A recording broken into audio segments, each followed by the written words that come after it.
हम यहाँ पे जब आए तो 365J से आए थे, तो वो चली जाती है जुगनी की तरफ, तो तुम्हें बनरघट्टा सर्कल है ना, वहाँ पे उतार देगी। तो फिर से हमें दूसरी बस लेनी पड़ी 365। तो गई से लाइट्स देख के बैंगलोर एयरपोर्ट की याद नहीं है कि टर्मिनल 2, वहाँ पर भी ऐसे ही लगा हुआ है।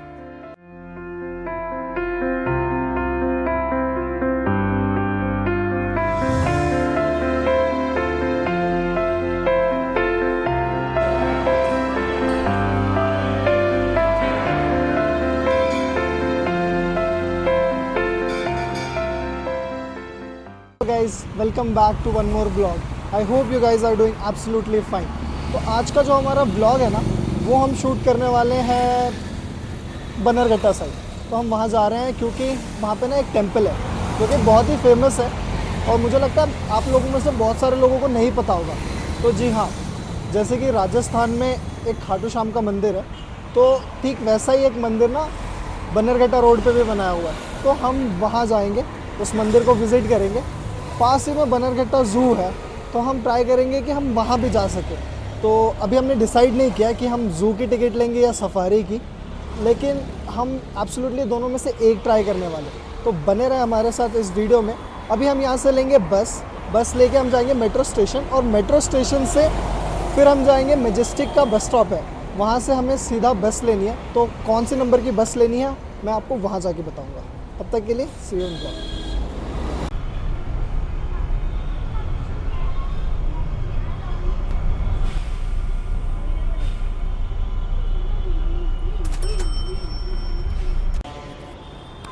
सो गाइस, अब अभी हम पहुंच गए हैं प्लेटफॉर्म पे, और जो हमारे जो नेक्स्ट ट्रेन है मेट्रो की, उसके लिए हमें लगेंगे 3 मिनट्स। तो 3 मिनट वेट करना पड़ेगा।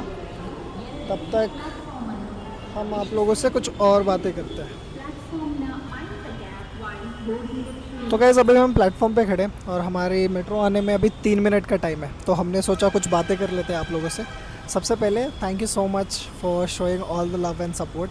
आप लोग बहुत ज़्यादा सपोर्ट कर रहे हो, तो thank you first of all उन चीज़ों के लिए। दूसरी बात ये कि चैनल ग्रो करने में ना थोड़ा टाइम लगता है। मैंने सबके सजेशंस लिए, सबके फीडबैक्स मैंने देखे हैं, जो भी कमेंट्स में लिखे हैं।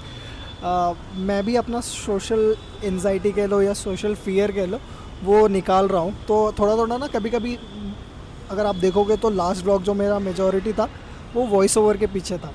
तो मैंने फीडबैक में देखा कि लोग कह रहे हैं कि बहुत ज़्यादा मतलब रिकॉर्डिंग कर जो वॉइस ओवर होते हैं उसके वजह से ना मतलब मज़ा नहीं आ रहा व्लॉग में। तो अब मैं ट्राई कर रहा हूँ कि ज़्यादा से ज़्यादा ना मैं स्क्रीन के सामने अपने प्रेजेंस में आप लोगों को इन चीज़ों के बारे में बता सकूँ, दिखा सकूँ, ताकि कम से कम मुझे वॉइस ओवर करना पड़े और आप लोगों को भी मज़ा आए। तो मैं भी सीख रहा हूँ, और थैंक यू आप लोगों के वैल्यूएबल सजेशंस के लिए। लगता है शायद हमारी ट्रेन आने वाली है, तो जैसे मेट्रो बोर्ड करते हैं, अभी हमारा जो मेट्रो से जो डेस्टिनेशन है वो है हमारी मेजेस्टिक। तो हमारी ट्रेन आ गई है, मैं आप लोगों को दिखाता हूँ।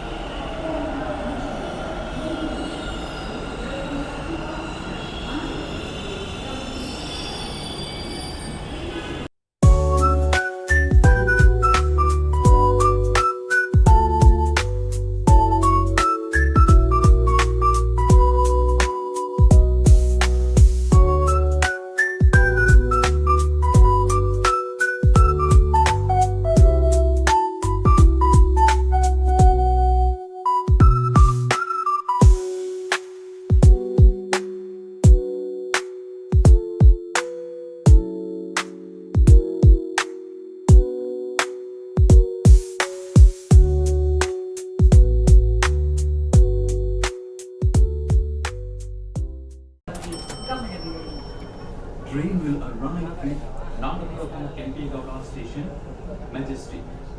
This train terminates here. Doors will open on the left. Change here for the green line. Please mind the gap while e-boarding. Please remember.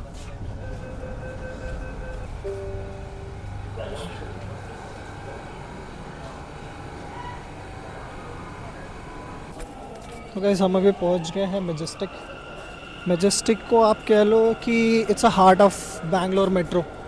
तो यहाँ पे अभी तक जो ब्लू लाइन और पर्पल लाइन, जो फर्स्ट 2 लाइन थी मेट्रो की, वो ना यहाँ पे आके मिल रही है। तो काफ़ी भीड़ होती है यहाँ पे एज़ यूजुअल हमेशा की तरह।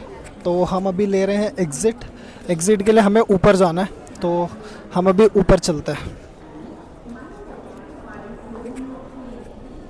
तो गैस हम जो अभी एग्ज़िट ले रहे हैं ना, वो ले रहे हैं हम KRTC BMTC साइड। और हम अभी यहाँ से जाएंगे बस लेने के लिए हमारी जो बनरघट्टा की है। तो गैस हम अभी पहुँच गए मजेस्टिक बस स्टैंड पे। और यहाँ से जो हमें बस लेनी है ना, वो लेनी है 365। तो 365 या 365J जो भी बनरघट्टा की तरफ जाती है, आप कोई भी बस ले सकते हो। नॉर्मल भी चलती है, AC भी चलती है। बट हालांकि यहाँ पे धूप बहुत है, तो हम एक काम करेंगे, हम लेंगे ना यहाँ से AC बस लेंगे। तो पहले जाते हैं अपनी बस ढूंढते हैं और फिर उसमें बैठ के आप लोगों से बात करते हैं। One eternity later.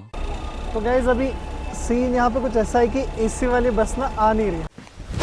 Emotional damage. हमने 2-3 बस देख ली, तो अब हम सोच रहे हैं नॉन AC से ही निकल जाते हैं, क्योंकि आगे अगर ज़ू का भी प्लान बनता है तो हमारे हाथ में टाइम रहेगा।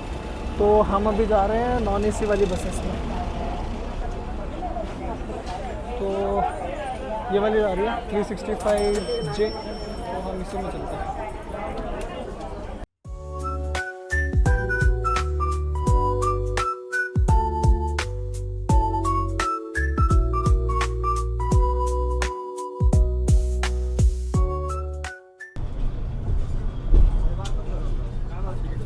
तो गैस अभी हम चल पड़े हैं अपनी डेस्टिनेशन की तरफ, जो है बनरघट्टा ज़ू। और इसका जो ऑन एन एवरेज जो टाइम लगता है ना, वो लगता है अराउंड 1.5 आवर्स। तो तब तक गाने सुनेंगे, आसपास के व्यूज़ एंजॉय करेंगे और देखते हैं कितने जल्दी पहुंचाता है। हालांकि आज संडे है, काफ़ी ज़्यादा ट्रैफिक होगा मुझे लगता है। तो बट कोई ऑप्शन नहीं है यार, बहुत दूर है। मतलब अगर मैं स्कूटी से जाता तो भी बहुत ट्रैफिक होता। तो हमने प्रेफर किया कि public transport commute will be the best option, तो मैंने वही चूज़ किया है अभी। और हाल फिलहाल में जब भी वहाँ पहुँच जाएंगे, एक्चुअली मैं चाहता था कि 11:15 वाली जो उनकी आरती होती है ना, वो मैं अटेंड कर पाऊँ और आप लोगों को दिखा पाऊँ। तो अभी ऑलरेडी टाइम 10:30 हो चुका है, तो मुश्किल है। अगर पहुंचा दिया तो ठीक है, जबकि 1.5 घंटे लगते हैं, तो डाउट ही है कि पहुंचा देगा। लेकिन अगर नहीं भी पहुंचा तब भी गेट खुले होते हैं, तो दर्शन तो ज़रूर करेंगे। और फिर उसके बाद हम एक्सप्लोर करेंगे बनरघट्टा ज़ू साइड। तो हम आपको अब सीधा मिलते हैं बनरघट्टा पहुंचने के बाद। तो गाइस फाइनली हम पहुंच गए हैं। ये है वो जो मंदिर, ये मंदिर का पीछे का पार्ट है। हम इसके एंट्रेंस ना आगे की तरफ है, तो ऐसे पूरा घूम के जाना पड़ता है।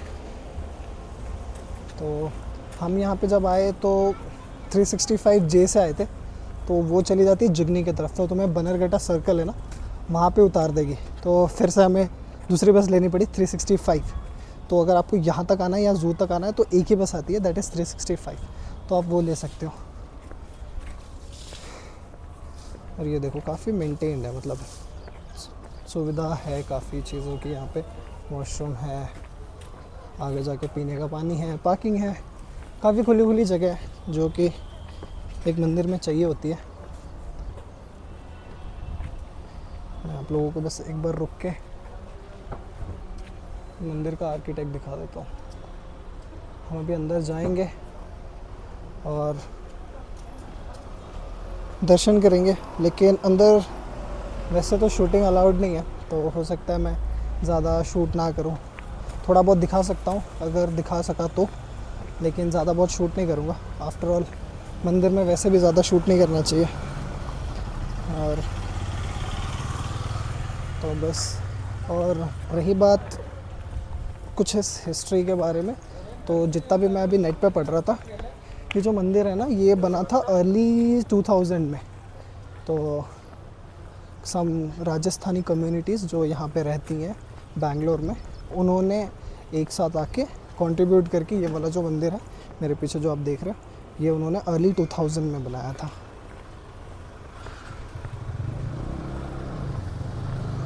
और रही बात खाटू श्याम की कि उन्हें खाटू श्याम क्यों कहा जाता है, तो मैं उसका जो आंसर है मैं एक बार दर्शन करके आ जाऊँगा तो मैं आप लोगों को बताऊँगा।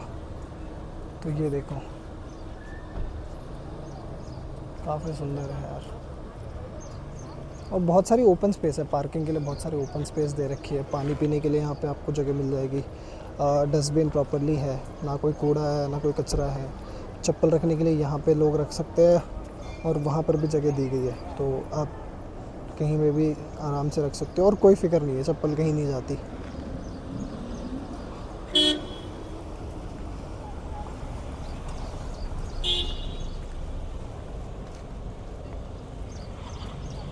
तो हम अभी अंदर जाते हैं, दर्शन करते हैं और दर्शन करने के बाद मैं आप लोगों को अपना एक्सपीरियंस बताता हूँ आके बाहर।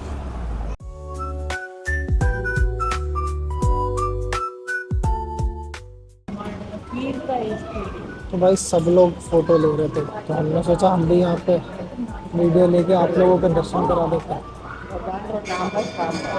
तो लो भाई, दर्शन हो गए हमारे, काफ़ी अच्छे दर्शन हुए। बहुत धूप है तो एक बार ना छाँव में जाता हूँ, मैं छाँव में जाके आप लोगों से एक बार मैं ढंग से बात करता हूँ। तो बहुत धूप थी गाइस, तो दर्शन अच्छे हुए, काफ़ी सुंदर सा मंदिर है। और ऐसा नहीं है कि सिर्फ खाटू श्याम का मंदिर है, अंदर में आपको और भी भगवान के जो अलग अलग मंदिर है वो भी मिल जाएंगे। तो जैसे शिवालय है, शंकर भगवान का शिवलिंग है, हनुमान मंदिर है अंदर ही, अंदर राम जी की स्थापना है, अंदर कृष्ण जी की स्थापना है, बालाजी की स्थापना है। तो अलग अलग ये भी है, मंदिर है। तो आप वहाँ पे भी जाके दर्शन, मतलब एक साथ सभी भगवान के दर्शन यहाँ पे हो जाएंगे आपके। और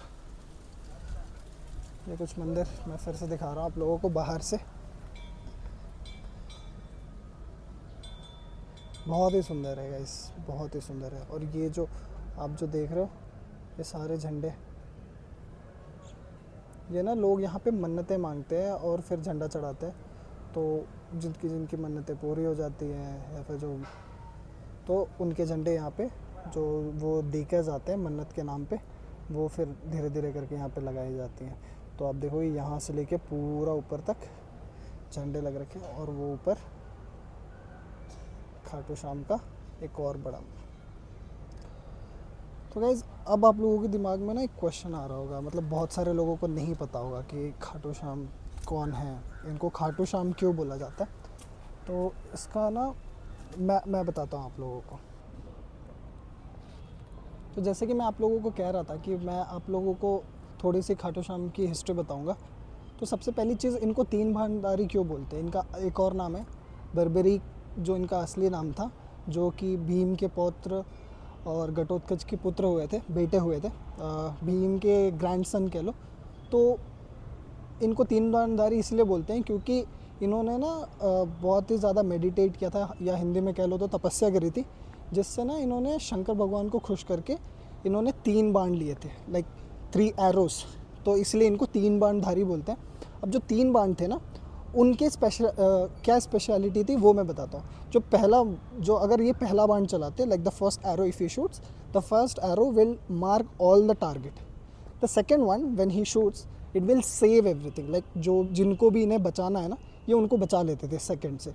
अगर इन्होंने थर्ड बाण चलाया, जो तीसरा बाण है, उससे फिर ये डिस्ट्रॉय कर सकते थे।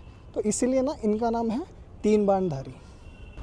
एक और बार दोस्तों, जैसे कि मैंने बताया आप लोगों को कि बर्बरीक को 3 बाणधारी क्यों बोला था, लेकिन बर्बरीक को कलयुग का राजा भी बोला जाता है। इसके पीछे ना एक रीज़न है। तो रीज़न ये है कि जब महाभारत का युद्ध हो रहा था, तो बर्बरीक ने अपनी माता को, जो कि हिडम्बा हैं, उनको प्रॉमिस किया था कि जो भी लूजिंग साइड होगी ना, मैं उसी का साथ दूंगा। और कृष्ण भगवान को जैसे कि आप जानते ही हो कि वो सबसे बड़े छलिया हैं और वो धर्म की स्थापना के लिए कुछ भी करने के लिए रेडी थे। और तो जैसे उन्हें पता चला कि बर्बरीक आ रहे हैं महाभारत के लड़ाई लड़ने के लिए, तो वो जानते थे कि बर्बरीक अगर लड़ाई लड़ेंगे लूजिंग पार्टी के साइड से, तो एट द एंड में सिर्फ बर्बरीक रह जाएंगे, ना ही पांडव रहेंगे ना ही कौरव रह जाएंगे। तो कृष्ण भगवान ने क्या किया, सबसे पहले उन्होंने एक ब्राह्मण का रूप लिया और उन्होंने ये सोचा कि एक बार ना बर्बरीक का टेस्ट लेके देखता हूँ कि वो 3 बाणधारी है या नहीं है। तो जैसे ही बर्बरी महाभारत के कुरुक्षेत्र की तरफ बढ़ रहे थे तो भगवान ने क्या किया, उनको रोक लिया और उन्हें बोला कि क्या तुम जो तुम 3 बाणधारी हो, क्या तुम सच में वही हो? तो उन्होंने जब बताया कि मैं वही हूँ तो उन्होंने कहा ठीक है, मैं तुम्हारा टेस्ट लेता हूँ। तो उन्होंने कहा कि अगर तुम 3 बाणधारी हो तो जो मेरे पीछे दिख रहा आपको जो पेड़ है उसके ना सारे पत्तों को 3 बाण में गिरा दो। लेकिन इसमें ना कृष्ण भगवान है जो छलिया, उन्होंने क्या किया, एक पत्ता अपने पैर के नीचे दबा लिया ताकि वो बर्बरीक से छुप जाए। तो जब बर्बरीक ने अपने 3 बाण चलाए तो उसमें ना पेड़ के सारे पत्ते गिर गए और एक तीर ना, मतलब वो जो एक तीर वो कृष्ण भगवान के पैर के पास जाके लगा, ये रुक गया। तो बर्बरीक को पता चल गया कि ये कोई आम लोग नहीं है, ये जो है ये साक्षात विष्णुदेव हैं या फिर कृष्ण भगवान हैं। तो उन्होंने फिर उनके सामने नतमस्तक होकर पूछा कि मैं क्या कर सकता हूँ। तब कृष्ण भगवान ने उन्हें कहा कि अगर तुम इस युद्ध में आए तो मैं अपने धर्म की स्थापना नहीं कर पाऊँगा। तो इस चीज़ से बर्बरीक को कृष्ण भगवान ने वरदान दिया था कि मैं ना तुम्हें युद्ध में पार्टिसिपेट तो नहीं करने दे सकता, बट मैं तुमसे वादा करता हूँ कि तुम ये जो महाभारत का युद्ध है ना ये पूरा देखोगे। तो इसमें ना ऐसा हुआ कि जब कृष्ण भगवान थे उन्हें पता था कि अब बर्बरीक युद्ध नहीं लड़ेंगे, तो उन्होंने ना लड़ सके, इसीलिए ना उन्होंने गुरु दक्षिणा के नाम पे बर्बरीक से उनके 3 बाण मांगे थे। तो बर्बरीक ने कहा कि जब मैं 3 बाण दे दूंगा तो मेरे पास कुछ बचेगा नहीं, तो मैं क्या करूं? तो इसमें उन्होंने कहा कि चलो ठीक है, एक काम करते हैं, तुम ना मुझे 3 बाण के साथ साथ अपना शीश भी दे दो, और जो तुम्हारा जो सिर है ये ना मैं इस जो कुरुक्षेत्र की पहाड़ी है इसके ऊपर रख दूंगा, तो तुम इससे ना पूरा महाभारत का युद्ध देख पाओगे। और जो तुम्हारा जो बलिदान है या ये जो भी तुम्हारा सैक्रिफाइस है उसको ना मैं व्यर्थ नहीं होने दूंगा। मैं मेक श्योर करूंगा कि जो कलयुग आएगा उसमें ना लोग तुझे मेरे नाम से जानेंगे। तो इसीलिए हम उनको बाबा श्याम के नाम से भी जानते हैं, क्योंकि श्याम लॉर्ड कृष्णा का नाम था, बट जो बर्बरीक ने जो सैक्रिफाइस किया था उसके लिए हम उन्हें श्याम के नाम से भी जानते हैं। तो अब एक और चीज़ है कि हम उन्हें श्याम के नाम से जानते हैं, तो उन्हें खाटू श्याम के नाम से क्यों जानते हैं? तो खाटू श्याम के पीछे रीज़न ये है कि जो उनका जो शीश मिला था वो मिला था राजस्थान के सीकर गांव के खाटू गांव में, तो इसीलिए हम उनको खाटू श्याम के नाम से भी बोलते हैं। तो ये एक छोटी सी हिस्ट्री थी। अगर मैं कुछ मिस कर रहा हूँगा तो वो आप लोग में से कुछ लोग कमेंट्स में बता देना, या फिर अगर मुझे याद आएगा तो मैं कमेंट्स में डाल दूँगा। बट ये लगभग यही हिस्ट्री है खाटू श्याम बाबा की। और एक और चीज़ जो बहुत इंपॉर्टेंट है और जो मेरे बहुत क्लोज है, मुझे ऐसा लगता है कि ये मैं आपसे शेयर करना चाहता हूँ। तो जो कृष्ण भगवान थे, जब उन्होंने बर्बरीक का सिर मांगा था तो उन्होंने एक वरदान और दिया था। उन्होंने कहा था कि मैं जिसकी किस्मत लिखता हूँ ना वो उसकी किस्मत कोई नहीं बदल सकता, लेकिन अगर कोई तेरे दरबार पे जाके या फिर जो तेरे मंदिर में जाके अपनी किस्मत बदलने के लिए मांगेगा और अच्छे से सच्चे मन से मांगेगा और तू अगर चाहेगा तो उसकी किस्मत तू भी बदल सकता है। तो इसीलिए बर्बरीक को कलयुग का राजा कहा जाता है। सो गाइस, अब हम यहाँ से जा रहे हैं, हमने दर्शन कर लिया, आप लोगों को हिस्ट्री भी बता दी। अब हम इस मंदिर से विदा ले रहे हैं। इसके बाद हम सोच रहे हैं कि ओह बाय द वे, यहाँ पे ना एक गौशाला भी है, तो अगर आप चाहते हो कि आप कुछ डोनेट करो या फिर आप खुद से जाके गायों को चारा या फिर कुछ गुड़ ये सब खिलाना चाहते हो तो आप यहाँ पे कर सकते हो। और अगर आप वो नहीं करना चाहते तो उसके बाद आप सिर्फ यहाँ मंदिर आ सकते हो। उसके बाद जैसे कि हम प्लान कर रहे हैं ज़ू। धूप बहुत हो रही है तो पहले खाना पीना खाएंगे और फिर जब थोड़ी धूप कम हो जाएगी तो हम लोग जाएंगे ज़ू की तरफ। तो गाइस, ये रही वो सारी गाय जिनको आप आके खुद से खाना मतलब चारा दे सकते हो, या फिर अगर आप कुछ मतलब उनके नाम पे एक फ़िक्स्ड अमाउंट का डोनेशन भी करते हो तो वो आपके नाम से भी उनको खिला देते हैं। तो ये रहा मंदिर का आखिरी जो है, अभी हम एग्ज़िट ले रहे हैं यहाँ से। तो काफ़ी सुंदर था, काफ़ी शांत था, मुझे तो बहुत मज़ा आया। एक बार और दिखा देता हूँ, यहाँ से फिर से जगह है। तो ये देखो, तो इसकी जो एंट्रेंस है ना वो आगे से सामने से आप सामने से जाओगे and then you take right, तो वहाँ पे ही मिलेगा। तो ये प्रीमाइसेस का ही पार्ट है, तो आप हमेशा यहाँ आके ले सकते हो।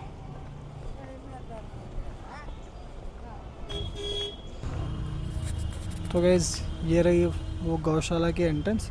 तो जब आप वो गेट से उतर के आओगे राइट साइड मुड़ते ही आपको ये गौशाला मिल जाएगी। तो आप यहाँ आके चारा खिला सकते हो, या फिर आप अगर नहीं खिलाना चाहते, गाय से डर लगता है, तो आप सिंपली वो पैसे यहाँ पे डोनेट कर सकते हो। तो उससे ना उनके चारा आ जाता है। मैं आप लोगों को दिखाता हूँ, वो ये रहा। तो वो यहाँ रखते हैं, वो आप खुद से आके यहाँ से चारा लेके उनको खिला सकते हो। तो गाइस अभी हम जा रहे हैं कुछ खाना पीना खाने, क्योंकि खाना पीना भी ज़रूरी है। तो पहले कुछ खाते हैं और उसके बाद हम जाएंगे ज़ू की तरफ। तो हम अभी आ गए हैं उडुपी। तो हम देखते हैं यहाँ पे क्या ऑर्डर करना है, और एक बार खाना आ जाएगा तो हम आपको बताऊँगा। तो गाइस हमारा खाना भी आ गया है। हमने मंगाया नॉर्थ इंडियन थाली, जो कि पड़ी हमें 180 रुपये की। और थाली में बहुत कुछ है,